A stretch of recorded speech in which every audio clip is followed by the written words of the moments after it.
Hello everyone, আসসালামু আলাইকুম। কেমন আছেন সবাই? আছি মোটামুটি ভালোই, সব কিছু মিলিয়ে। ফেসবুকের মতিগতি আসলে একটু বোঝা কঠিন। রিলস দিলে ভিউ হচ্ছে না, ভিডিওতেও ভিউ হচ্ছে না, সব কিছু মিলে খুব বাজে একটা অবস্থা আইডির। তারপরেও চেষ্টা করতেছি ভিডিও দিয়ে যাওয়ার। আসলে ভয়েস ওভার দিতে খুব একটা ইচ্ছা করে না বা ভালো লাগে না, সময় লাগে বেশি। রিলসগুলা হচ্ছে খুব সহজে এডিট করে আপলোড দেওয়া যায়, ফেসবুক থেকে গান লাগাই আপলোড দিই, ওইটা সহজে দেওয়া যায়, ওই জন্য ভালো লাগে। তো এখানে আমি দেখতেছেন খিচুড়ি রান্নার প্রস্তুতি নিচ্ছিলাম। শুরুতে সবজিগুলো ভেজে নিছি, তারপরে এখানে চালটাও ধোয়া দেখাইলাম, কারণ এর আগে একটা রিলস দিছিলাম খিচুড়ি রান্নার, সেখানে হচ্ছে আপনার চালটা ধোয়া দেখাইছিলাম না বলে বহু মানুষ প্রশ্ন করছিল যে চাল না ধুই কেন খিচুড়ি রান্না করলাম, চাল ধুইলাম না কেন, বা ধুইছি কি না দেও, এরকম অনেক রকমের প্রশ্ন ছিল। তো এখানে আমি খুব ভালো মতো একটু লম্বা সময় নিয়ে ধোয়া দেখাইছি, যাতে আপনারা বিশ্বাস করেন অন্তত যে খিচুড়িটা চাল ধুয়ে রান্না করছি।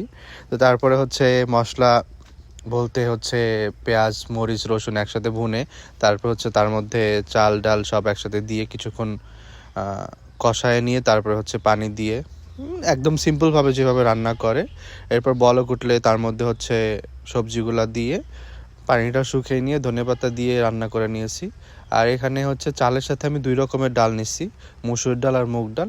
আপনারা চাইলে আরও ডাল বাড়ায় দিতে পারেন। খিচুড়িতে সিম্পলভাবে হচ্ছে আপনি যত বেশি রকমের ডাল দিবেন তত মজা হয়। আবার অনেকে অল্প ডালেও পছন্দ করে, এটা প্রত্যেকটা মানুষের জন্য আলাদা আলাদা হইতেই পারে। আমি খুব সিম্পলভাবে সহজভাবে যেভাবে করা যায় সেভাবেই করার চেষ্টা করছি, কারণ আমার খুব বেশি জটিলতা পছন্দ না, রান্নার ক্ষেত্রেও সব ক্ষেত্রে, ব্যক্তিগত জীবনেও আমার খুব বেশি জটিলতা পছন্দ না, খুব সিম্পল সাধারণভাবে থাকতে পছন্দ করি।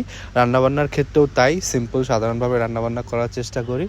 এই তো আমার খিচুড়ি রান্না শেষ। আমি শুধু খিচুড়ি না, খিচুড়ির সাথে হচ্ছে বেগুনিও করছিলাম।